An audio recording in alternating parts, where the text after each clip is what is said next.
Good evening, folks. Can you hear me? Yeah. Okay, good. mm, Mic check. Yes. Can you hear me, Lloyd? Yes. Okay. Jen, it looks like your name has Natalie, or is it just me? It's because Natalie forwarded me the Zoom Oh, link. okay. So let me Okay. change that. That's great. No, Yeah. no, that's fine. Although it's kind of fun. Yeah, I'm here too. yeah.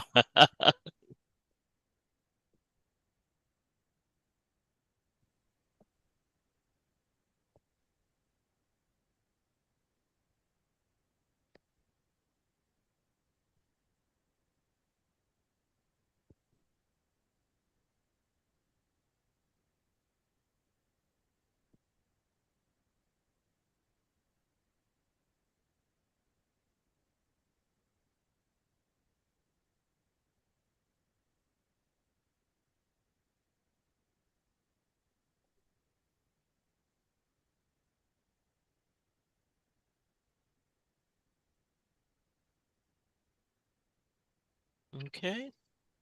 We're at 6. Do we have everyone here?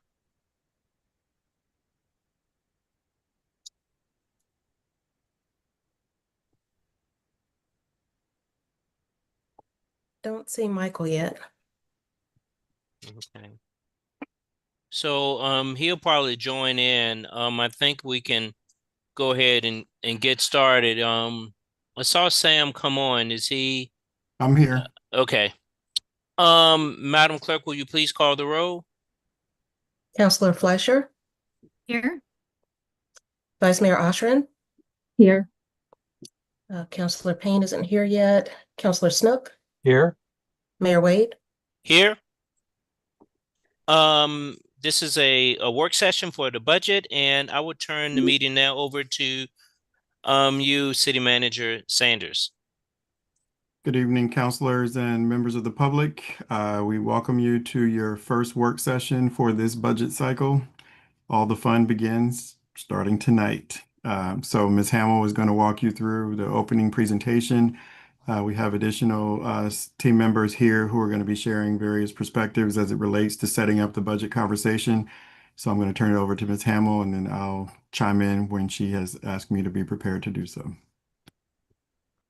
Good evening, everybody. It's hard to believe we're here already. I'll be so much more excited to talk to you in March than tonight because on the other end we'll be balanced. Right now we're not. So, lots of fun stuff to talk about tonight. And as Sam mentioned, we have several folks with us as well. So, real quick, I'll go over the agenda. We're going to go over the budget guidelines and the financial policies. We review these each year at the beginning of the budget cycle.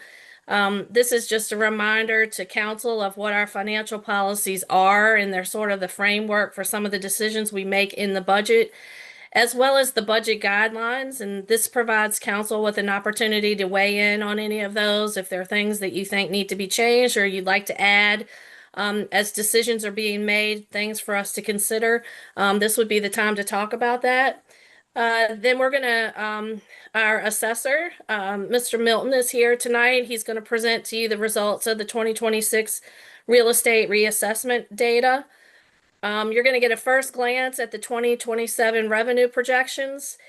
Then we're going to talk to you about some larger items that are big expenditure drivers or considerations for the budget in 27. And then we're going to talk about tax rates, when, if those need to be advertised, if you are anticipating making any change. And then at the end, of course, as always, we will leave time for questions. And please feel free to interrupt anytime with questions during the presentation as we go along. So jumping right in, um, the budget guidelines, again, these are basically, they're not necessarily policy, but they are sort of guidelines or things that drive the budget process. They're things that we look at each year when we are developing the budget. And so some of those things are every year we review the major local tax rates. We develop operational budgets within projected available revenues. So that means we develop budgets to be balanced so that they are not spending more than the money we're bringing in. We provide sufficient funding to staff operations to meet the priorities of both management and council. We incorporate your strategic plan outcome areas. We have historically, we have a practice of allocating at least 40% of new real estate and property tax revenues to schools. Although, as you know, historically, we have usually gone above and beyond that. We invest strategically in employees by providing adequate pay and benefits. As of the last two budget cycles, or three budget cycles, we've had collective bargaining, as well as our class and comp, which has driven those two things. We continue to conduct and fund outside nonprofit agencies through the Vibrant Community Fund process. We continue to develop and fund intergovernmental and fundamental agreements that support indirect operations of the city through designated allocations. And we also transfer at least 3% of our general fund expenditures to capital improvement fund to use as pay-go.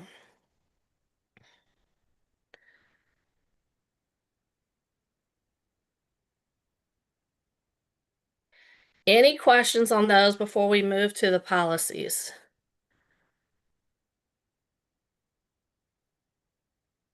Okay, hearing none.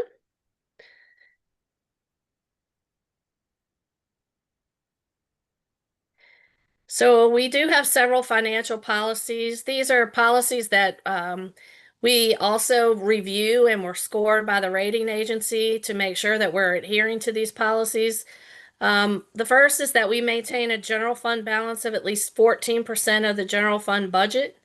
This gives us basically our working capital, and it's sort of our safety net for unforeseen or one-time expenditure emergencies. And then we also have the downturn reserve, which is no less than 3%. So those two together combined are what we call our 17% fund balance policy. We do the downturn reserve policy of 3%. We do have rules around when we can draw that down and when it must be replenished. And so both of those are items that the rating agencies look at each year. In addition, we maintain sufficient working capital in the utility funds, water, wastewater, gas, and stormwater. Generally, when we talk about that, that's about a 60-day working capital requirement. We make sure that all non-general funds have positive fund balances. We also plan around the debt service that we plan to issue to make sure that it does not exceed a ceiling of 10%, but we have a target of 9%. And then additionally, we have a policy whereby we transfer the equivalent of 1% of the meals tax to the debt service fund to help pay off the debt service, annual debt service. Any questions on those? Chrissy, just to straighten out my mind on number 6, equivalent to 1% of the meals tax rate is not the same as 1% of the meals tax revenues. If we get $14 million a year or so in sales tax revenues, 1% of that is $140,000. Correct. 1% of Correct. the sales tax percentage is 14 million or something. Yes, that's correct. So how much of that are we actually transferring? It's a little over $3 million.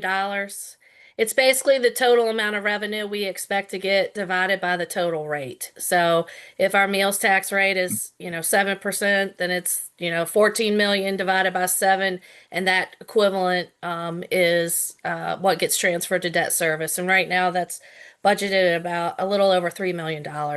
Okay, thank you. Mm-hmm. Anybody else have any questions on any of the policies?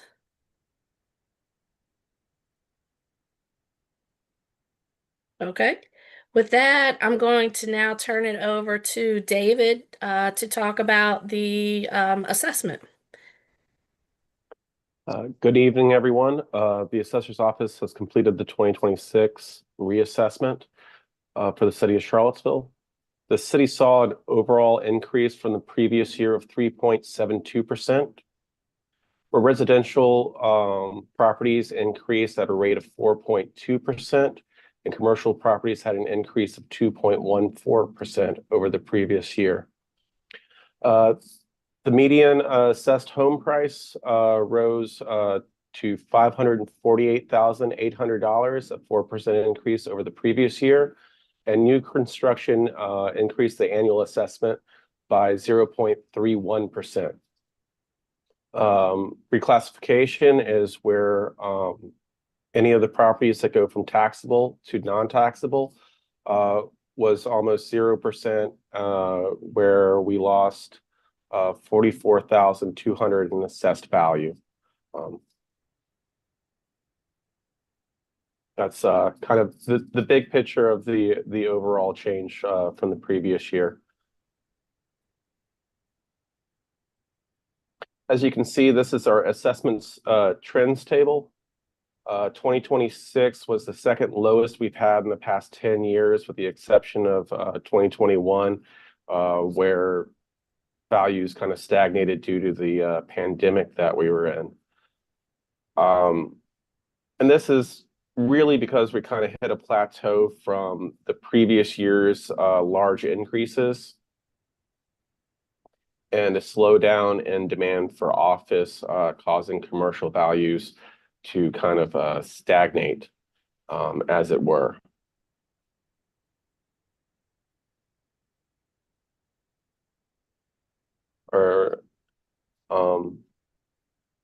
So again, the average assessed value for a residential was 5,400 or 80,800 rounded.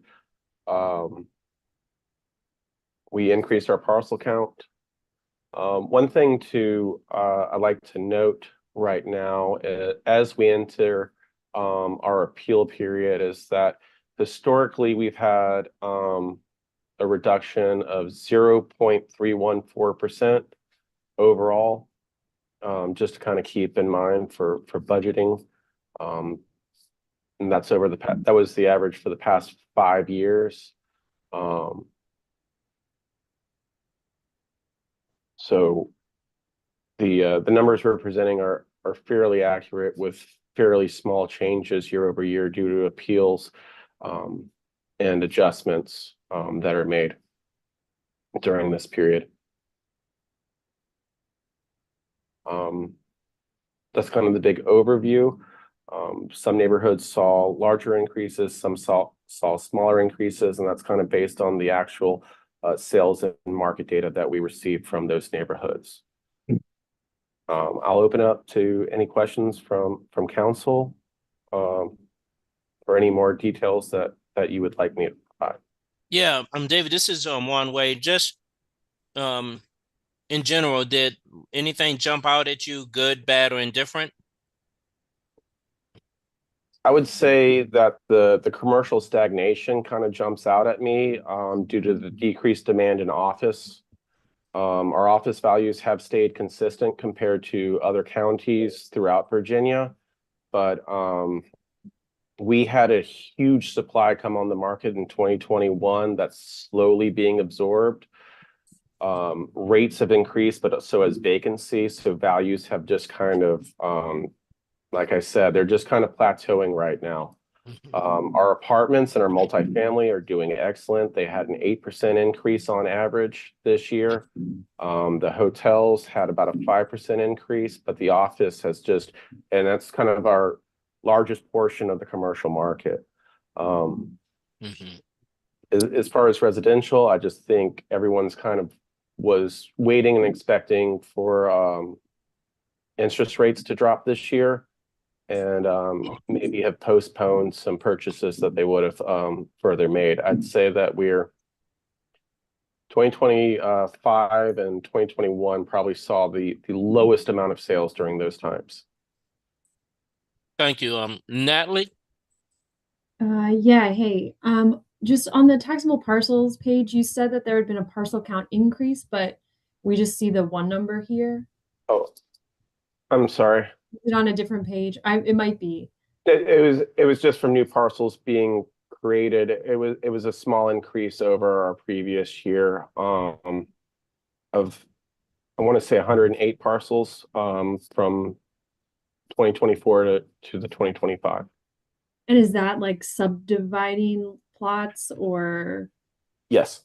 Okay. Thanks.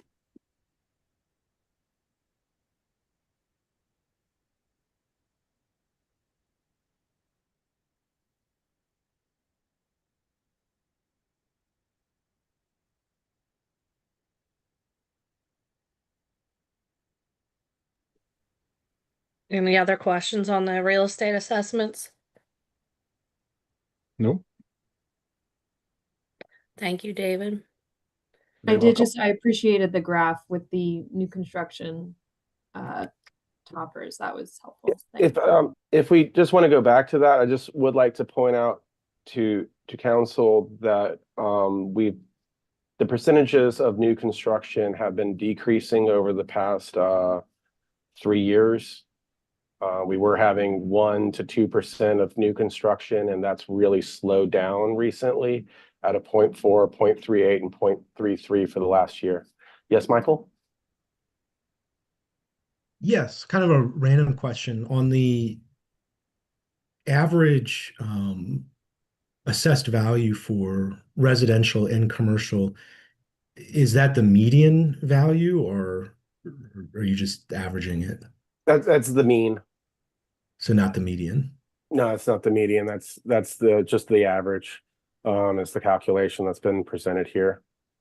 Okay. And that kind of falls in line with the annual residential increase of it both being 4.2 versus 4% on the median home price. Okay. Thank you. Obviously a very important distinction. It is.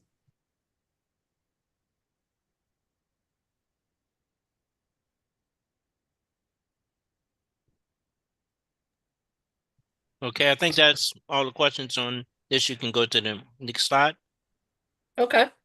So we're Thank going you. to take a look at, this is your first glance of what the revenues are looking like for 27. It also is taking a look at what the revised revenues look like for this year. I think one thing to note is that we're getting pretty close to coming down to what we're going to call the final revenue numbers, but we might get one more swing at this, another month's worth of revenue under our belt. So these may change slightly by the time you get the budget in March. But you'll note here that generally, for all of the taxes, we're looking at about a $7 million, just over $7 million. This is largely being driven by the real estate assessment at 3.9 million. Meals tax and sales tax, they have increases as well. We've been talking about sort of the, for lack of a better word, erratic behavior of those. At the beginning of the year, when we were talking to you originally, we were talking about seeing some declines in those. They are starting to come back. So you do see that we are projecting some increases for our revised numbers in 26 for those, as well as some slight increases in 27 for the budget as well. And then Lloyd, to your question earlier, this is the part of the meals tax that does not go to debt service. So you'll see later in a slide later the amount that goes to debt service, but this is the amount that actually goes to balance the general fund here. Thank you. Any questions on any of these? I also have Mr. Divers and Mr. Vandiver here, if you have any particular questions. Yeah, if you could, first of all, anything in here jumps out at you? I would just say, the one thing to note is if you went back to these presentations over the last 2 or 3 budgets, we were seeing much larger increases.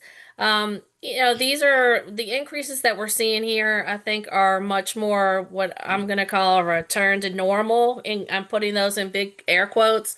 They're modest, but they're not the the tens of millions that we were seeing previously. Um, and then I don't know if anyone else on the revenue team has anything they want to add. I'll speak to the personal property piece. We just got in the DMV file for 2025. We haven't really had time to work it. So hopefully, in the next week or two, I'll be able to maybe firm up some better numbers on that.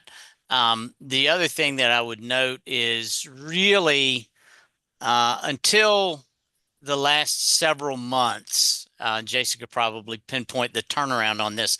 On a lot of these, we were really taking a beating. Last year, sales tax was kind of frightening. Meals and lodging were kind of scary. We've seen a little bit of turnaround on that, but we are still cautious. Is that fair, Right. Chrissy? Good, thank you. Anybody else have any questions on the taxes? All right. And Oh, sorry. when again will we get updated, more accurate numbers on these March revenues? 2nd, when you get March the 2nd. budget. Yep. Okay. And then we'll continue to give you revised numbers for this year through the quarterly reports. But we won't have an opportunity to meet with you again until the city manager presents the budget. And then again, as in prior years as well, we continue to look through them right up till the time of budget adoption. And so before you all make your final vote, we'll also continue to look at these and revise them if necessary.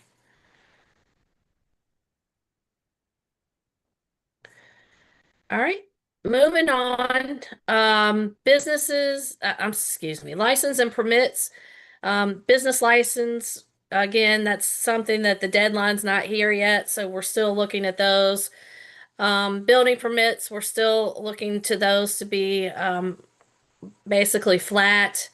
Some of the other permits, the one decline here is basically because we had there's some parking permits that are issued for construction for street parking. And there was sort of an outlier there, so we've sort of adjusted for that. The intergovernmental revenue, again, most of these are state revenues.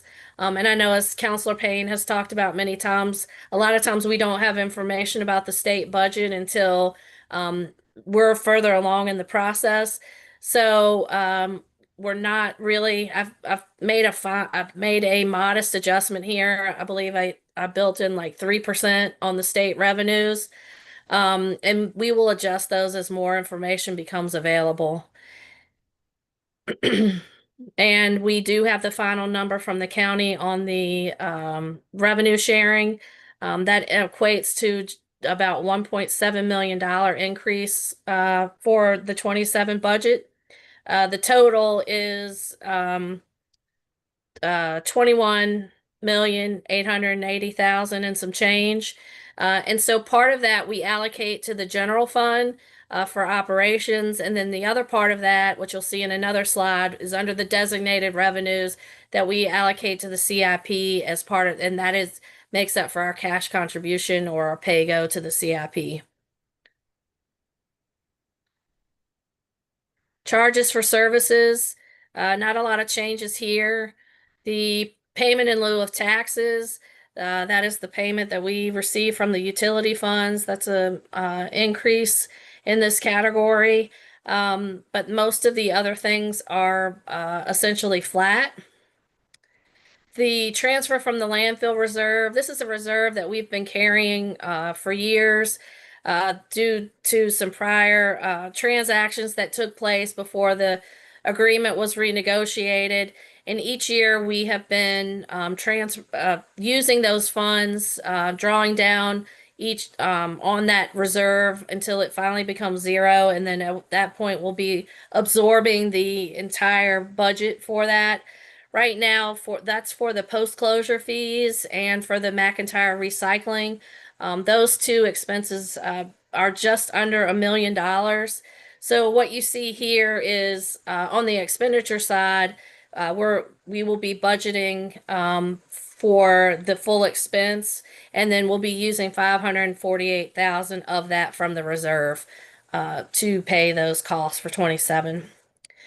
Interest income has continued to be a nice surprise.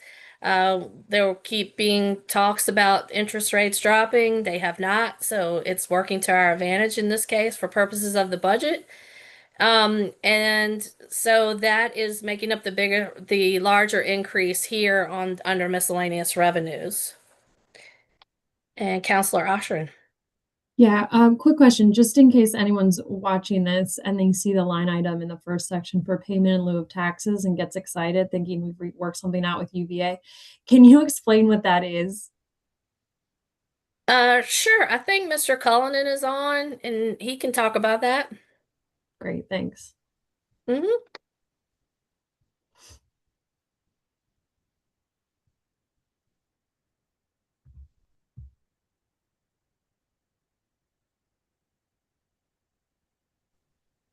Good evening, Mr. Mayor, members of the council. Sorry for the delay there.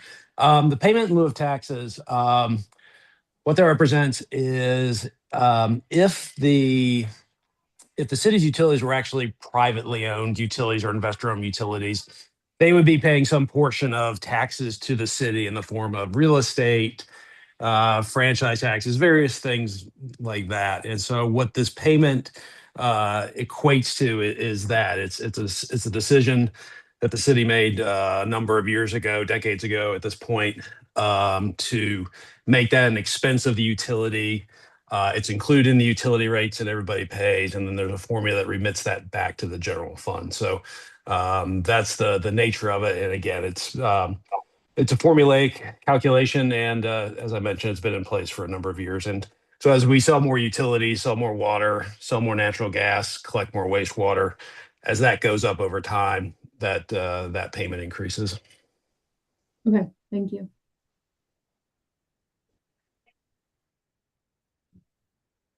Moving on, and finally to the end. These are the designated revenues I was referencing. So here is the equivalent of the meals tax that gets transferred to debt service. This is the portion of the city-county revenue sharing that gets transferred to the CIP and also our facilities repair fund. And then these are the dollars that the schools transfer back to us for both the pupil transportation and the school maintenance contract. So when we add all this up, we're basically looking at about a 4% increase in revenues for a total of just over $11 million for the 27 budget. So assuming that the budget is balanced, which it is, anything that is in the budget now is already accounted for. Anything new, we have up to $11 million to try to get that in. And then I'll just note that we're looking at from 265 to 268 as a revised revenue figure for 26. Any questions on any of that? So, oh no, never mind. Sorry, I see for 2026 over there. All good. Okay. So we'll move on to the expenditure side of the budget, the things that we are driving the decisions, driving large dollars in the budget. Of course, we are a people business, so employee compensation and benefits are one of our larger expenses. We're currently in the process of renegotiating a new contract for police, which will take effect in FY27. Fire just finished with a 1-year wage reopener that will take effect in 27, and then we'll be right back into negotiating their second contract, which will begin in 28. For transit, they're in year 3 of their contract. We'll be negotiating in the late summer, early fall, beginning negotiations of the transit contract. And then the Teamsters contract is in year 2 of 4 in 27. So, in addition, we have all of the other employees that are not affiliated with collective bargaining contracts. So there's some determination that needs to be made in terms of pay for them. And then we also have to look at the cost increase for our benefits, such as the conversation we've been talking about, the increased cost for healthcare, the cost for the retirement. Those things are will be drivers of the budget for 27 as well. In addition, we have the school's local contribution. And when you last met with them, their ask was about 6.4 million. Per the formula, if we practice that, they would be due $1.5 million towards that ask. So to sort of put this back in perspective, if we say that we have $11 million of new revenue to spend for 27, that you can compare the $6.4 million ask in terms that would come out of the $11 million. So these are the kind of decisions that we're, as Sam, I think, has referred to it many times, even in the community budget forums, about which levers are we pulling, which ones are we pushing. These are the kind of decisions that we have to make. The collective bargaining, those become fixed costs. So as those contracts get renegotiated, they become fixed costs in the budget. Any decisions that are made about schools become a fixed cost in the budget. And then also some of the other things that have already been decided, the jail renovation, the debt service will come in beginning in the 27 budget. There was a small piece in 26, but the larger payment will start in FY27. Debt service, as we've been continuing our conversation, and will continue in 27 with the CIP that we have laid out now. The debt service requirements are going up at about $1 million, at a clip of about $1 million a year. We are fortunate that we do have the debt service balance. So my favorite chart that everyone doesn't like, but I love, we'll bring that out again. We'll show you how that fund balance is working to your favor.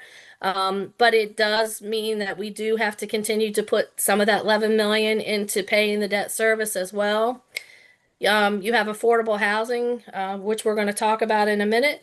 And then also you've been speaking about the CAT expansion. And so all of these things somehow have to work in, and any of the increases related to these come back and come out of this $11 million that we just saw on the previous screen. So before I hand it over to the city manager to talk about some of these other things in a little more detail, any general questions about any of this? Councilor Payne? Well, this has been discussed before, but if the formula is 1.5 million and the ask is 6.4 million, the formula is not of a whole lot of use to us. But as a question, does that 6.4 million ask, does that incorporate the conclusion of their union contract? So they concluded one last year. It's my understanding they're still in negotiations for this year. I do not believe that's been finalized, but I'm not 100% sure. But I don't think it's been finalized yet. Okay. So it may not even incorporate whatever contract is aligned on. I believe that this, let me see if you're asking this a different, maybe I can answer this a different way. If you're asking if the $6.4 million contemplates what they think that contract will cost, I believe it does. I believe their ask has made some assumptions about what they think their increases will be related to that contract, as well as other things in their budget. That is my understanding as well. Okay, thank you. I would offer that the formula is helpful in our side of the equation, because what it helps us do is to immediately identify what has to come off the top. And that's an important moment for us to be able to subtract that from what's being identified as available. And then we make the other determinations. Where the formula, of course, is not working is that it has rarely matched the amount of the ask. And what I have used in my considerations is I base it on the formula first, and then I go from that number, taking into account what the request was. And I really start with what Ms. Hamill has identified as the budget gap. So I have returned to the superintendent, shared with him that my perspective is at this time with the work that we've been doing, I am not seeing an ability for us to make 6.4 million fit into the budget. So I've given him a number so that he can go back and work with any possibilities of his own pulling of levers as I've been using as the approach that I feel like I'm in this constant state of trying to move things around because Chrissy says it's not adding up. So we got to keep doing it. But ideally, we have tried to use the formula as a foundation point to then build on. And where there is still a gap at the end is where we would have further conversations with you all. And that would be a part of your work session with schools.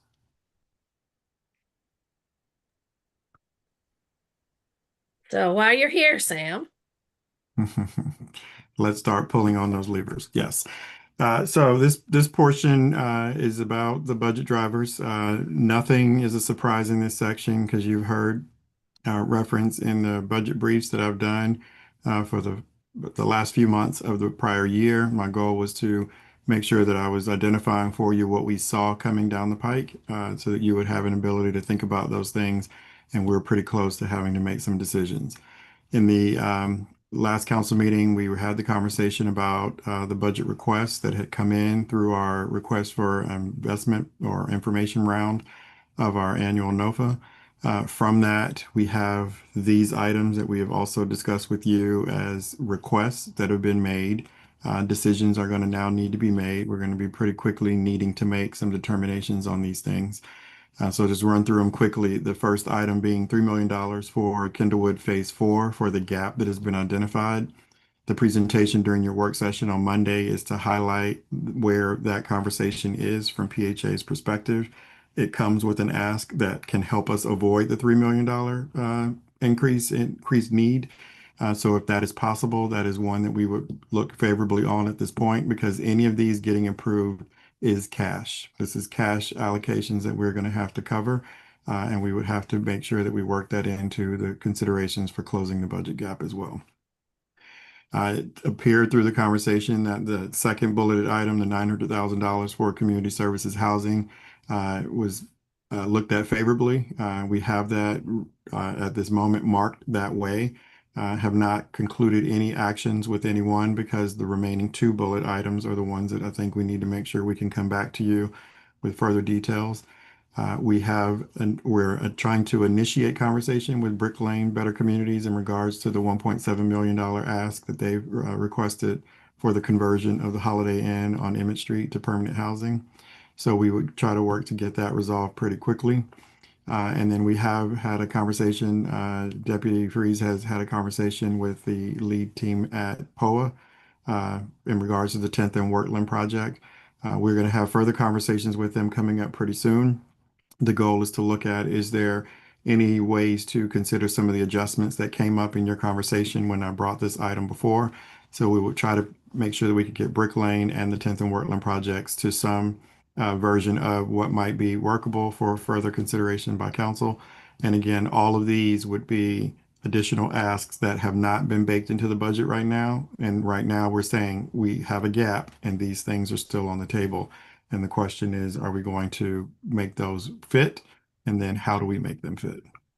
Sam, excuse me, Yes, go ahead. what is meant by for the Wortland project in excess of the 10 million commitment? I'm not sure if I know what you mean by I that. was just about to reference that in that, pointing out to you that, again, these are all cash funded projects. So this is money that we have to have. We're not bonding or doing anything to create these funds. And these are in excess of your $10 million. The affordable housing plan that you endorsed, where our goal was to put $10 million a year out on the street in direct investments. We've achieved that. So these would be in addition to that, is what I'm highlighting for you here. But isn't that true of all four of those housing related matters? That is correct. Okay.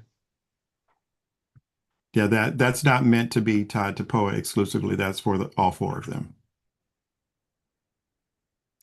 The remaining items that are bulleted there, the allocation of expected proffers, we anticipate that we will receive something in 27.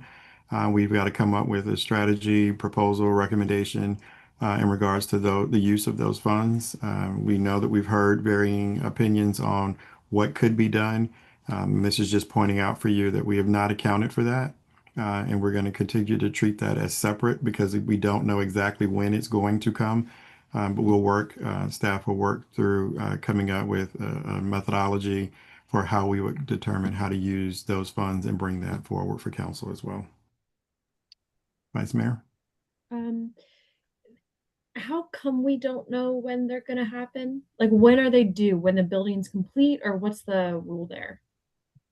Mr. Freeze, you have a targeted answer for that?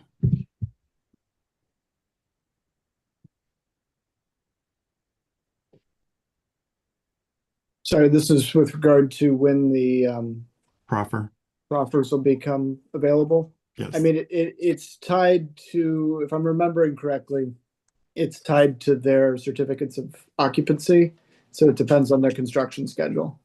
So that's information we can estimate. And in the past, I believe we probably about a year ago, I think we provided an estimate of when we anticipated receiving those funds. And we can update that estimate and provide it to council. Okay, so we have kind of a rough estimate. Yes. Yeah. So in bringing forward the methodology for what the recommendation would be, we would include when we are anticipating them coming. We're just pointing out at this moment that's out of our control. So we're not necessarily wanting to base anything on that is really the point. I'm wondering if there's a way. I mean, I know the NDS already has a large task on the work plan for revising stuff, but if we know it's going to be approximately X number of dollars, if there's a way, I don't know how their financing works, so they might not be able to do this. But if there's a way where we can like kind of trickle that payment in, so instead of one lump at the end, we're able to have a little bit more of a predictable payment schedule. So that we, is that, do you mean on these particular projects, or do you mean? Well, I know it's too late for these particular projects, Okay. but if there's more in moving forward to like, Yeah. It's going to be approximately $3 to $6 million for this or whatever. So let's assume 3, and we break it into like yearly contributions until it's done. And then whatever's left, we get that, whatever's left at the end, just so we have a little more predictability in income stream. Yeah, I mean, what I can tell you is in the past, when it was done by proffer, it was kind of it was negotiated with each individual project when it was, and now it's set by the ADU manual. So it's kind of set and a fixed time that it would be consistent for every single project. Right. I get that it's consistent for that project, but we don't know when that time is going to hit on that project. I understand, but this is probably a longer conversation that we could have taken at another time. Probably, but I was just, if there was a quick, easy answer to like how that payment schedule works, but if we need to talk about that later, I understand that, but yeah, probably best. For predictability purposes, that can be handy. I think we probably have to take a look at the structure of a couple things in order to make that possible, but we hear your point. Yeah, thanks. I think the methodology is probably the biggest deliverable that we want to try to bring you so that we know once we get it what to do with it, because we have such a significant amount of money that's coming in based on the size of the projects that are in progress right now. So did anyone else have any questions about this particular slide?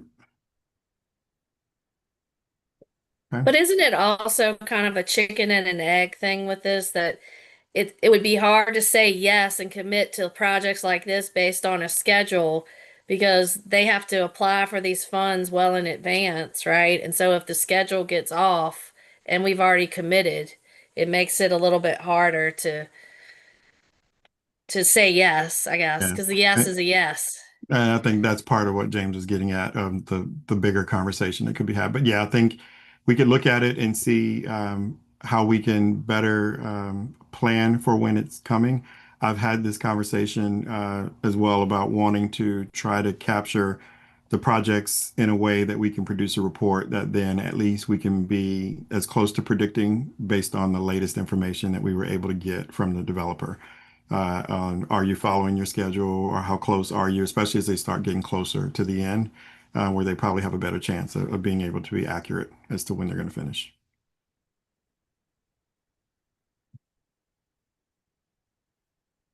And remembering that those are one-time funds, and Ms. Hamill loves to remind us, we don't do big things that require recurrences with one-time monies. So the next item, and I do have our transit director here to help us understand anything that comes in the way of questions, but I'm going to review pretty much what you all have already made clear that you would like to prioritize as a part of this budget year. Recognizing that transit has been a conversation, a pretty hefty conversation for the past few years. The desire was for us to be able to realize in this budget this year a significant step forward in improving transit service for our region, for our community. And what we have done is we spent a great deal of time in the transit team budget session, not just looking at their basic budget ask for the year. We involved the county earlier than we ever have before so that they would have a chance to see what the possibilities were going to look like for changes to their budget because we don't run this transit system by ourselves. And in addition to that, we wanted to make sure that we could identify what was possible in affordability for taking that significant step forward. As work that was done with the Finance Committee, we came up with a 4-year strategy for increasing the scope of the transit system based on staffing. And then we hope to get network improvements, route improvements as well. So the first commitment that we're sharing tonight is that this budget has now embraced the notion of 10 additional transit drivers. They're at $80,889 each. That's the full freight for a driver. So that's salary and benefits. In addition to that, we've also reminded everyone in this conversation that we don't just simply hire drivers and everything gets better. There are additional staff members associated with a certain number of drivers. So we have added a transit operations manager, an operations supervisor, 2 bus technicians, and an inventory specialist. All of this are the support positions that make it possible for 10 more drivers to be deployed in the system to be effective in running the routes. We've added the coverage of zero fare for our bus system so that we're not going to charge anyone to ride the bus and keep that going. That was implemented as a part of COVID. We're going to maintain that going forward. And then the collective bargaining agreement, there's an increase of $354,000 that's associated with the contract this second year of 4 years, as Chrissy pointed out to you all. So all of that collectively comes in at 2.2 additional dollars needed to support this significant change in our transit system. I think we have another slide. And I'm moving the box. So Sam, just to kind of, if we were adding things up, that's, 6.4 for schools, 2.2 for this. Is that a way of looking at this as far as request? 2.2 million, yes, that's more, but we share that with the county. So we're going okay. We're going to show you in a second what that exposure Our is. portion of that would come out of the 11-ish. Correct. So what we have is the city increase for FY27 is $1.46 million. So that's our share of that 2.2 that we just pointed out. Again, that was the reason for breaking the county in early into the budget process because we wanted them to be able to understand that there was a significant increase to their budget exposure as it relates to transit, that they would need to have at least the opportunity to consider saying yes or no to. If there was a no, that meant we would have needed to do some work to figure that out. Thankfully, so far in their process, they have acknowledged that they see the increase. They may make other changes in other ways. So we still have some things to wait on in the way of direction from them. But we have worked in that additional increase into our budget plans for the year. That the chart down below basically shows you the cap budget for FY27, that would rise to $17.6 million, made up of all the different resources that we have coming in. And then we take you back to a slide that we showed you before, in one of the presentations where Garland was sharing with you what our service delivery looks like and what we would like to see our service delivery move to. The top chart being what existing service looks like today. This is better than it has been in years past. You've heard me on my soapbox in meetings like this where I've said it is important for us to get to 30-minute service to as many people as we possibly can so that the system is usable. Well, we still have 60-minute service in here. In our current plan, we have a lot more green than we've had in many prior years. But what you'll see is the benefit of adding 10 drivers. On the chart down below, you not only see that there's still green there, but you see the increase, you see a recognition of blue, which is 15-minute service. And that is top-notch service. That's the kind of service that we aspire to have when we get to this 4-year planned expansion, wherever we can possibly make that happen. Route 7 being our most used route is where we have it identified, as well as on the trolley, another high frequency, high user route today.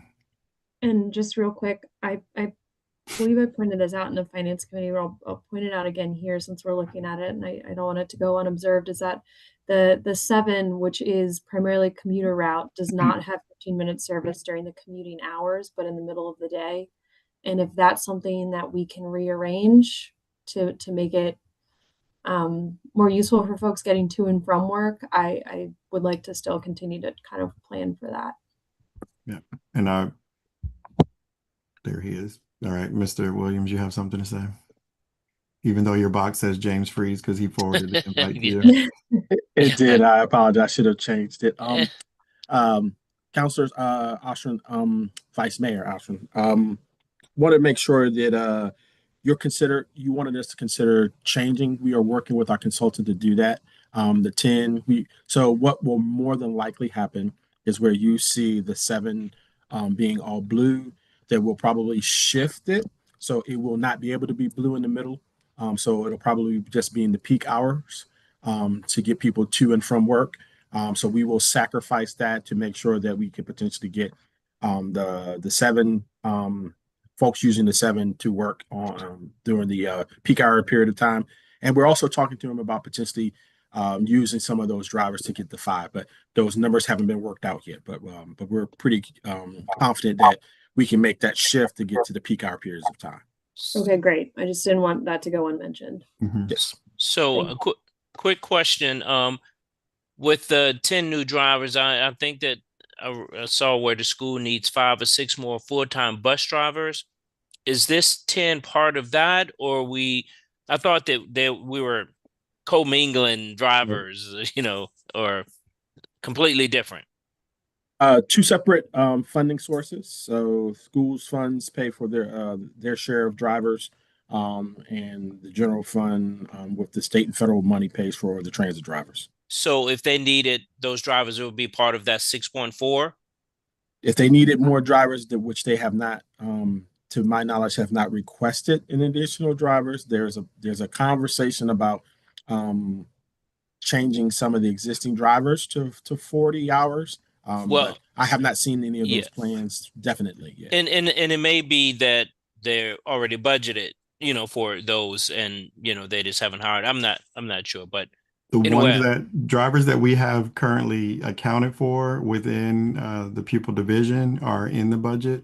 I don't believe that they were planning to increase drivers. They were covering the increase in costs associated with the collective bargaining agreement. And if they were to request any additional drivers, then that 6.4 number would be adjusted upward if that were to come to pass. All right, Councilor Payne, I see your hand. On the slide that had CAT's budget, there's the 2.9 for state operating assistance. Is that a number where we're in a situation where there's a good possibility that number will increase this General Assembly session? There's speculation that number may increase, but nothing.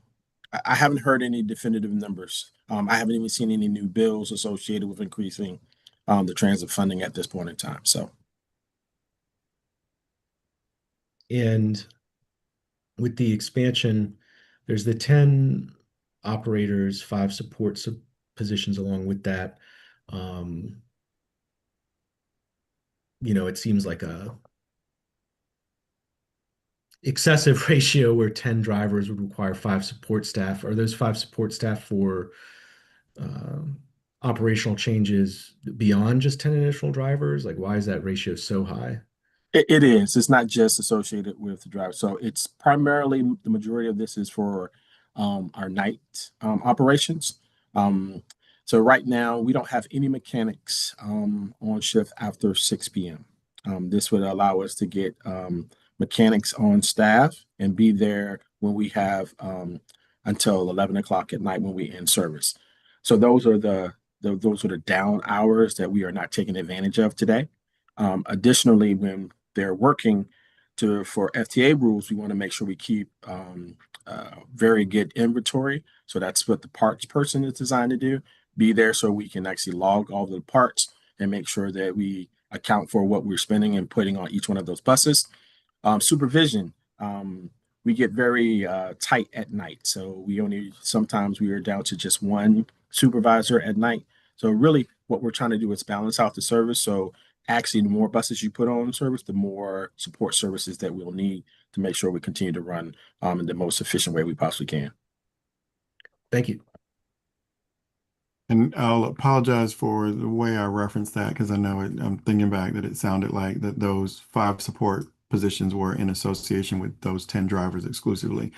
The 5 additional support staff members, while they are in some ways supporting those 10, they're actually a part of the 4-year planned expansion. So next year there may be fewer support positions and more drivers as the sharing or the splitting of the 4-year plan so that it's a part of affordability for each of the next 3 years. So I could have said that differently, so I apologize for that.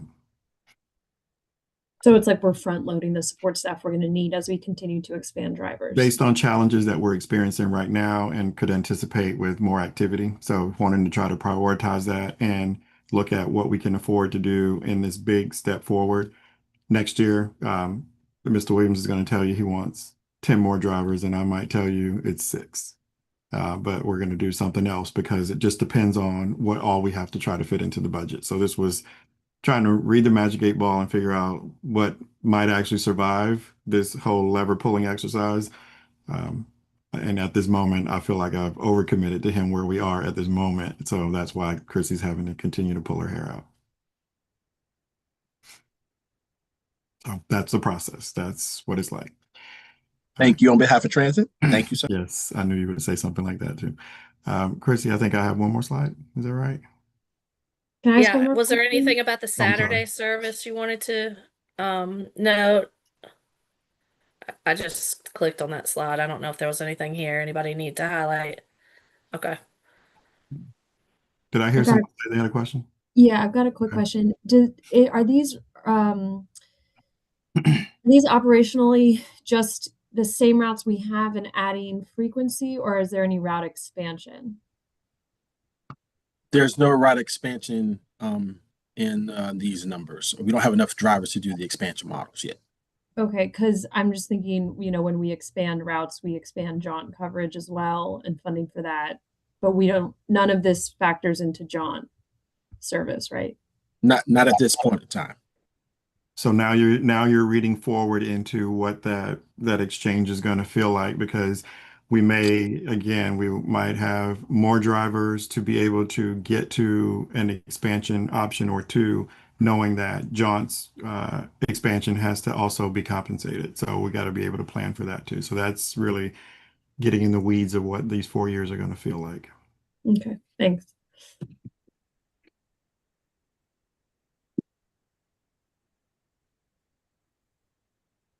Do you want me to talk about this or do you want to talk about this? Yeah, it's your stuff. You talk about this. I don't like taxes. Okay, so part of the budget process is making it, part of our budget guidelines, part of looking at our revenue, part of talking about these levers. is to review our tax rates on an annual basis, and to ask the question if there's any appetite to change any of them. Right now in the schedule, we have a public hearing on the tax rates, which is scheduled for March 16th. That is after the city manager proposes his budget.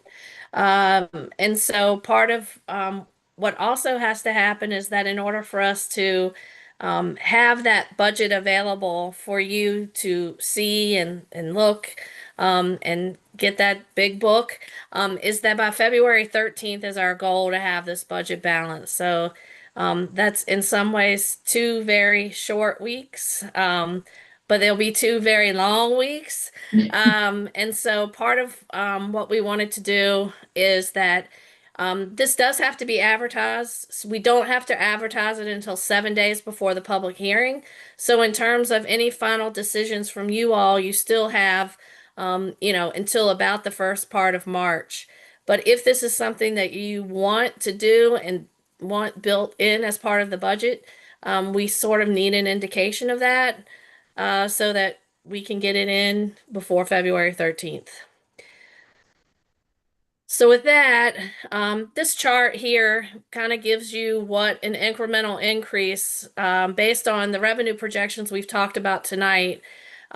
This gives you an idea of what either a penny, a percent, or up to 10 cents on personal property would give you if you chose to raise the taxes. So real estate tax is currently at 98 cents per hundred. That is, if we were to do a penny increase, that would give you another 1,200,000. The meals tax is currently at 7%. If you did as much as a percent, that would give you $3.2 million. Lodging is at 9%. Another percent of that would give you a little over $1 million. And then personal property, if we did 10 cents, that would give you about $339,000. But I do note that there are 3 different types of personal property that are billed. It's not just vehicles, so it includes business tangibles and also machinery and tools. So I think our commissioner is probably cringing right now, but if there was a desire to do a different rate on each of those types of personal property, this gives you an idea of what kind of revenue would come in from the increase. And I know we had revised that 2 years ago, but then that was the first time we had revised it in over 10 years. So if we were doing like are we in the realm of where we should be? Is this something we should revisit again this year? We have that, I still talk about that beautiful spreadsheet we had 2 years ago with all of the different scenarios. Is this, Todd, what do you think? I'm not sure what you're asking. I guess I'm asking, the jump that we made 2 years ago, which was, hadn't been touched in over 10, did that bring us to where we should be, or was that a step that to gradually get to where we should be? You're probably asking the wrong guy. I think it's right where we ought to be. I think, I haven't looked at sort of where we line up with other localities. I don't think we're an outlier. Chrissy may have some more information on that. Yeah. I will send you the charts. I actually got the meals and lodging finished today, and both of those were pretty high in terms of throughout the state. I did not finish the comparison of the personal property and real estate, but I'll get those finished and get those out to you for sure. Okay, thanks. Yeah, and I was going to point out that the reference to where we're supposed to be is your call. So I think what we would want you to be able to do is to look at the chart where you get to see, I thought it was rather informative, maybe it was 2 years ago, when we had the charts that showed you where the city falls in comparison to our peers and based on the rate. And then you can make various judgments as to, are we hanging out with the group that we believe we should be hanging out with? Or is there a different message that is sent by us being in proximity to these communities based on what those communities are experiencing today and or facing in the way of not having various luxuries working in their favor, like for us. So we make sure we can finish that up and get that to you, because that then is really the best perspective that you can have. But this is your political lever that you pull. So where we should be is based on your determinations. I do appreciate that. Yeah, what I remember from that budget cycle was by raising that, we were able to lower the proposed meals tax increase by 0.5%. And that, I think was a good compromise there. So Yeah, and I do have the comparisons for meals and lodging. If you want to see those, I can bring those up, or we can send them to you all at once. yeah, I know we're high for that. Yeah, can we look at it just for a few minutes, please, that Sure. comparison? Sure. And while Chrissy's pulling that up, I think the key for us right now, as she mentioned, we have basically 15 days to try to get to a place of balance. And she's stressing me out with the questions that are now firing off left and right for me to say yes or no to. And as we work through that, some of it is, okay, I need to pull others into it and see what impacts would that have. So we've been doing that as well. The goal is to reduce the gap as much as we see possible without sacrificing anything that takes us away from what we believe the priorities are that you've identified. And then we'll come back to you and talk about pulling the tax levers. Wow, Bristol. I guess the Motor Yes. Speedway. Right. Yeah, so this is sort of sorted by tax. This is meals tax. You can see, as you noted, Bristol's at the top. We're at 7%. The county's at 6%.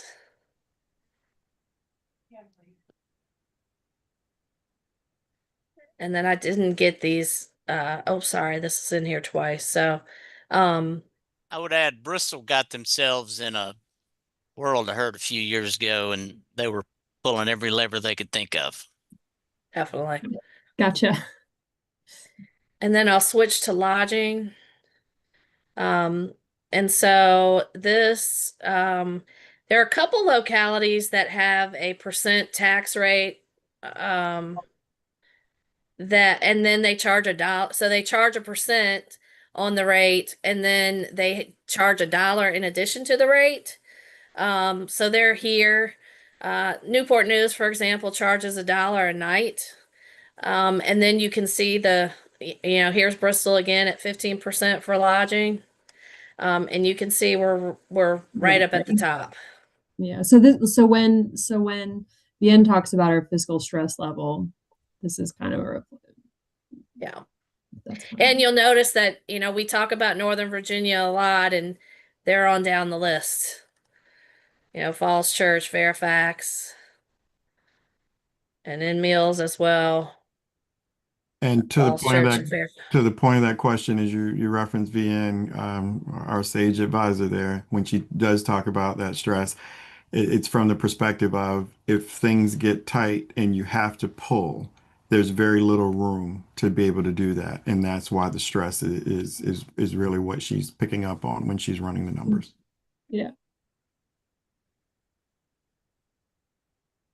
And I think her other message also is that, every budget, we can't depend on tax increases to balance expenditures.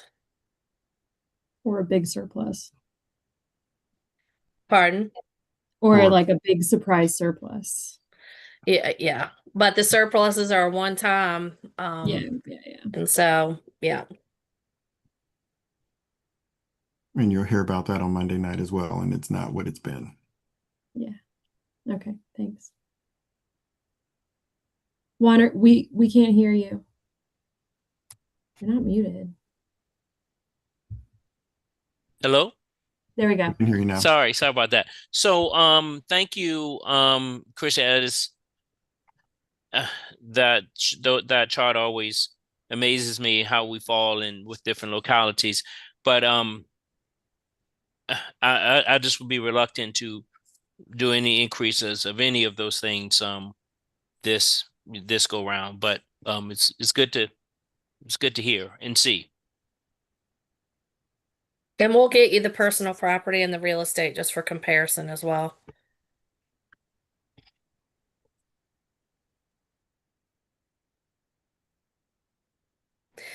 That's basically concludes our presentation. Again, I think this is one of the last times we're gonna meet with you publicly before we finish up the budget, before we hand it over and give all the work to you guys. So, anything that you want to share, any guidance, any, So, yeah. So do you need guidance from us tonight on the on whether we want to consider a tax increase or anything like that? Is that what I'm hearing? No, we're not asking for that right now, as I described. So we're trying to get to that balanced budget state of where we can be within the next 2 weeks. It's hard to see it right now. I'm just to be perfectly honest with everyone. It's very hard to see at this moment because the gap is what it is. The rationale for why we see the gap the way that it is Ms. Hamill has basically plugged in anything requested as it came in. So it's trusting that the request is a reliable, responsible, quality request without any full assessment. We've done the work to assess some of those things and are ready to make some adjustments. We have not worked in new requests yet. So we have a gap without new requests in there, and we recognize that there are some things on the list that are things that we need to prioritize. So then that tension trade-off conversation that we've been having for these past few months become like front and center for how we reconcile this. If I pull a lever on here and pull something down, then I now have found a few dollars that I might be able to use in a different way while I'm trying to also help Chrissy get to zero at the end. And right now it's not working. So we're going to continue to pull some things. We're finding things, we're discovering things and evaluating some requests that have come in.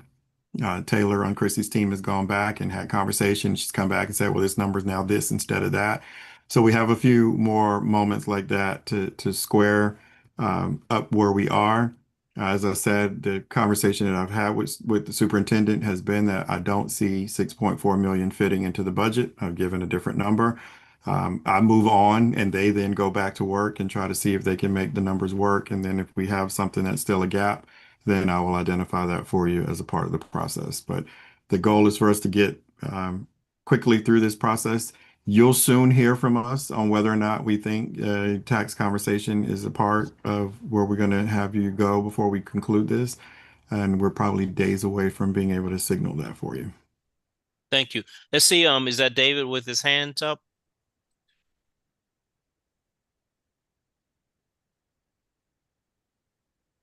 David, you there? Yes, I am. I'm sorry. Sam wanted me to bring up an issue that I missed earlier, and I wanted to address it with City Council.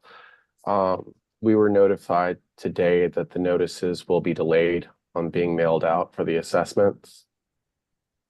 There was a minor error that was put to our notification yesterday at 3 o'clock, which should have been caught weeks ago.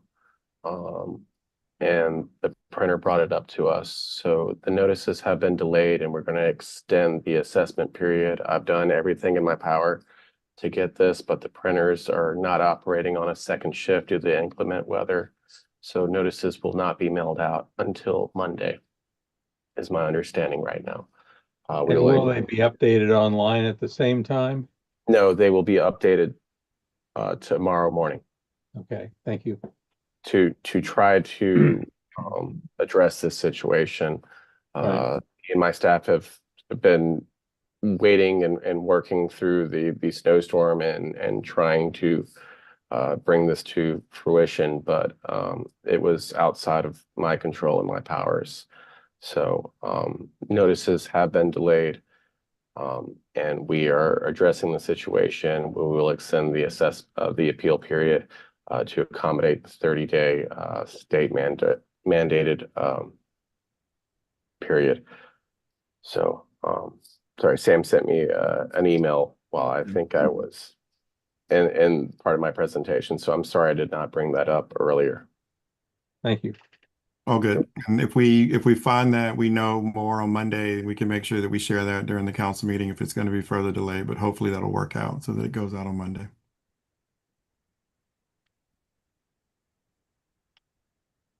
So that's really it. We don't have decisions tonight. This is just the opening of the process for you all, just to make sure that you're kind of cluing into the tough part is about to start.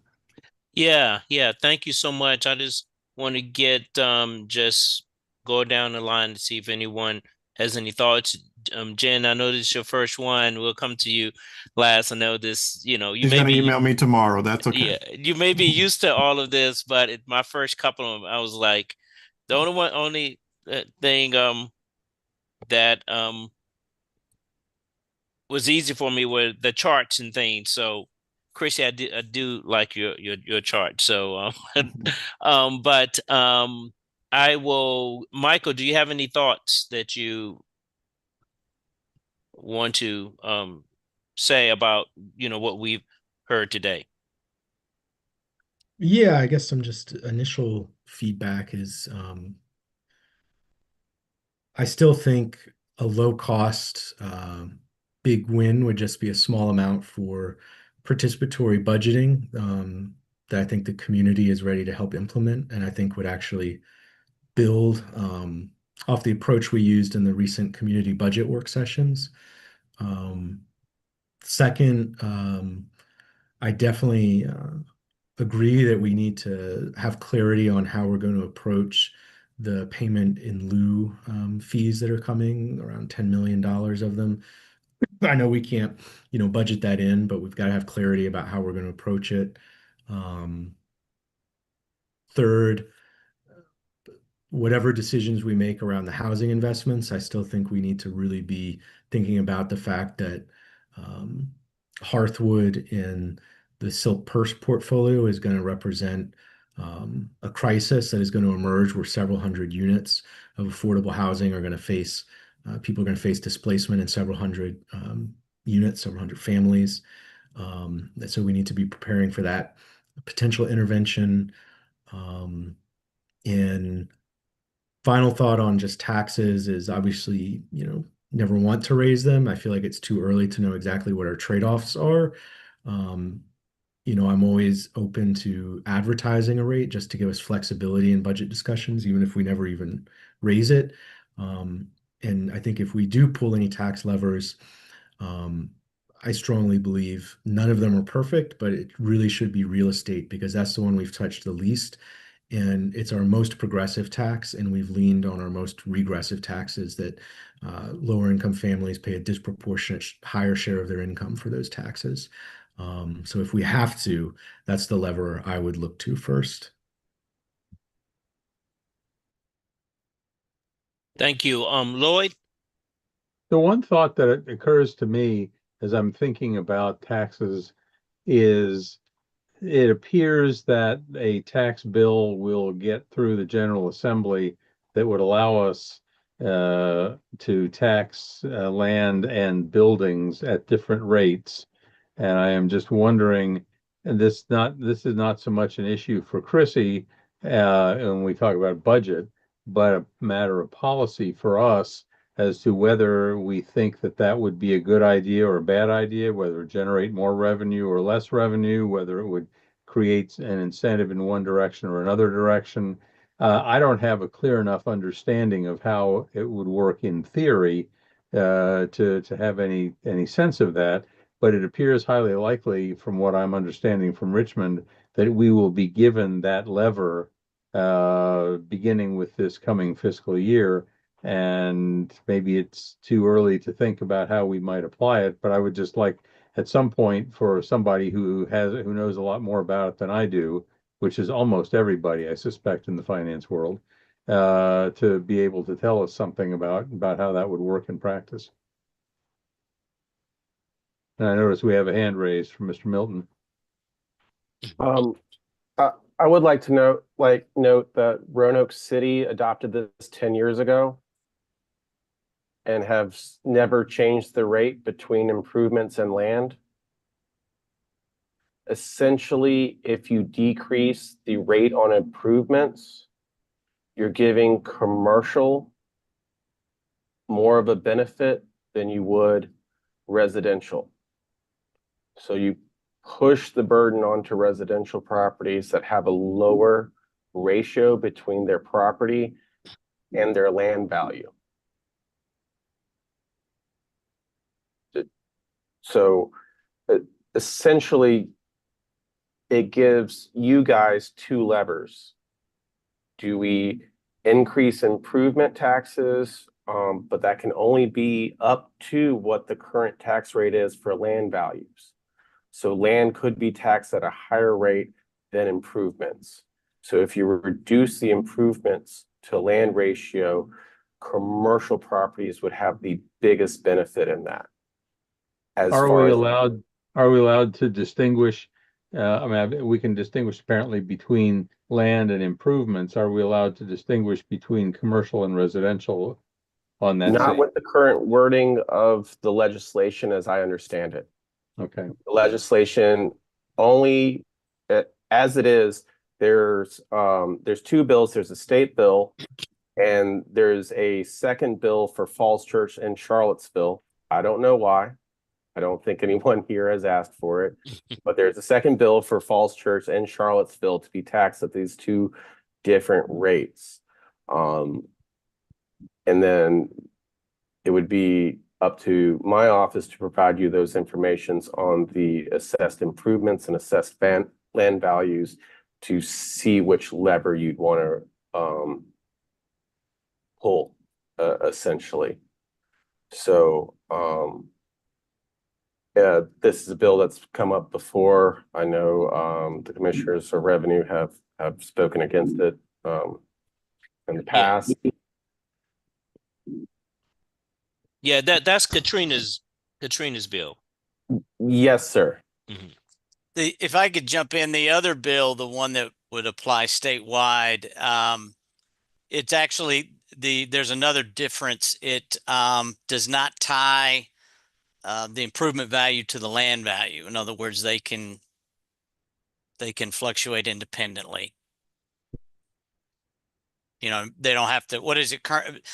Delegate Carlson's bill says that the improvement value cannot exceed the land value. Is that right, David? Yes, that's correct. Right. So then the other bill, I believe it's Improvement tax rate, not right. The rate, right? Can't. The other bill doesn't have that limitation. And that's I don't know why. That's the statewide bill, right? Correct. Yeah. That's So. guy out of Salem's pushing that one. And that one didn't make it out of committee, so it's done. Well, he's not in the majority party, so that made sense. Not for him, but I mean, logistically. Okay, Lloyd, are you? That's all I got for now. Thanks. Thank you. Natalie, do you have any questions or Yeah, comments? before I go, Mr. Maddox, you had your hand raised. Yes, sorry. There was a specific ask in the legislative agenda that y'all put forward that requested adding Charlottesville to the list of localities permitted to tax improvements to real property at a different rate than the tax imposed upon land in which the improvement is located, provided the tax rate is not zero and does not exceed the tax rate imposed on the land. So that's where that's coming from with respect to Charlottesville specific bills. So it is something we had asked for. Yes, thank you. I was going to mention that it wasn't our legislative packet. Land value taxes. I don't have any major questions outside of the comments I've already made. Understanding that this is, I mean, early in the process for us. I know it's not early in the process for our budget team, and I thank you for the presentations. I'm just conscientious of the fact that we are at our fiscal stress level. We've gotten that presentation now twice in a row, and I'm taking that to heart. So when we think about ways where we can raise revenue, instead of adding more stress to the people that are already here, we can always expand our tax base by encouraging. I mean, I know we all know this and agree already. That's why we passed the rezoning in the first place, but to to see more people live in here to help share that burden. So yeah, I'd be interested in, I know this is a separate discussion topic, but the incremental payment over time for the in lieu fees, that could be just a different way of softening that impact and adding a little bit of predictability. I mean, we'll talk more as we keep going through these sessions. Thanks. And I just want to reiterate the bus thing too. Yeah. Jen, did you have anything that you wanted to add this evening? Yeah, just want to double check that the new projects would all, if even though they're kind of lumped together as they weren't previously budgeted for the budget, that still would have to come from that 11 million. Is that right? Okay. And I'm seeing Chrissy nod, so I'm taking that as a yes. And then do we have you mentioned, Sam, that we would know more about the POA, the negotiations there. When do we expect to know more about that? So I believe we have a scheduled meeting next week to have conversation with them. We've been internally strategizing on an approach for how we see things if it were just to make it to a possibility of making a different staff recommendation. That's really what both conversations with Brick Lane and POA are really meant to try to arrive at. Are we going to be able to bring you a different recommendation or at all? Great, thank you. So Sam, my only kind of questions or comments is, of all the budgets that you have been in charge of, I think this is your third one? This is Third. number 3. Yeah. Where is this on? Is this the easiest, the hardest, or or That's an interesting question. So the first one was physically the hardest because we raised all 4 taxes that year. So that was a challenge for what it felt like in keeping in mind the various comments that we even heard from the public. So that kind of weighed heavy on me in that one, I had to do what you needed me to do to make the numbers work for where we were. But I'll be honest and say this one has been really hard. When I can't remember exactly when I read Chrissy's email. I think I was on vacation actually. And she started it with sit down, and then she told me what she needed to tell me. So that was a sign that it was not a good moment of update because I told her that's the only email that I wanted to receive while I was on vacation because I was curious as to how things were going to look at the first flash of just starting the process. And we had a double-digit gap, and we have not had that before. And that really didn't sit well, and that's why it still feels as challenging as it does right now. We will bring you a balanced budget, one, because I have to. So I have no choice but to do that. But as I've been referring to it with the team, I have a hatchet in one hand and a scalpel in the other hand. I love to work with the scalpel. The precision is really what I try to strive and get. But when it doesn't add up, then I have to hatchet and take some things off. And then I try to make sure that I've cut it back as far as I feel like I can. And then I come to you and say, do you want me to keep going? Or do you want me to relieve the pressure of what it feels like to not have enough right now? Got it. Thank you. We all will get through this together. This has been very interesting first month with everything that's going on. And but it's been rewarding, and I'm looking forward to this process. Is it April 9th is the day we're going to adopt the budget, I think? I know over the next 6 to 8 weeks, we're going to be seeing more of each other than we are our families on some weeks or some days, but that's why we're here. So anyway, if that's it, did you have anything else, Sam? Just because we're in public meeting on Thursday and we have inclement weather coming this way, I would like just to take the moment first to acknowledge that it's been a tough week for all of us. I appreciate all the efforts in working to resolve that white snow that I hate so much. personally, but thank the team for all that they've done to push through. We're trying to give our staff members a little rest so that they can get ready for extra work this weekend. It does look like we're expecting additional snow in the area. We're going to all be shoveling on Sunday, so get ready. I'll be out there doing it too, so we all got to get ready for that. And the goal would be to quickly remove it so that we can get back to normal operations on Monday morning. So continue to be safe, be focused, and if you just feel like you can chip away at a little bit of ice and all, then keep swinging because we've got to try to get that out of here. Good. Do we need a motion to close, Keena? Yes. I move we adjourn. Yes. Okay, can I get a second? Second. All in Thank you. favor, please say yes. Yes. Yes. All right. Thank you guys. Be careful if you're out. Thank Take care. you. Y'all. Mm-hmm. Thank Take you. care.